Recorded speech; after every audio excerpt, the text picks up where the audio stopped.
પ્રદીપભાઈ આપણે અમારા જગદીશભાઈ બધા રાજેન્દ્ર બધા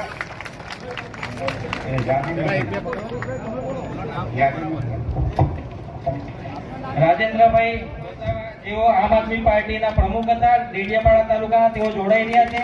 સાથે જ આમ આદમી પાર્ટીના ચૈતરભાઈ વસાવાના એકદમ અંગત મિત્ર એવા જગદીશભાઈ વસાવા, તેઓ પણ આજે ભારતીય જનતા પાર્ટીનો ખેસ ધારણ કરી રહ્યા છે.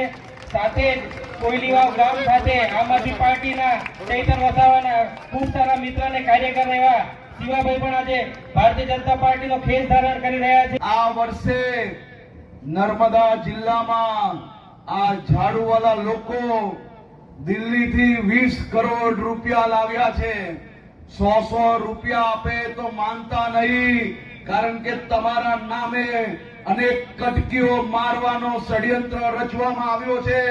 કાલે જ સુરતથી જે ષડયંત્ર પકડાયું, એ પકડાયા ષડયંત્રમાં તપાસ કરવામાં આવી તો માહિતી મળી કે આ કરોડો રૂપિયા એ ગુજરાતના અલગ અલગ સમાજને ક્યાંક ને ક્યાંક અંદર લડાવવા માટે અને રાજ્યની અંદર અશાંતિ ફેલાય તે માટે યુટ્યુબ ચેનલોના માધ્યમથી લોકો સુધી ખોટી વાતો પહોંચે તે માટે આવા કરોડો રૂપિયાના હવાલા પાડવામાં આવ્યા હતા.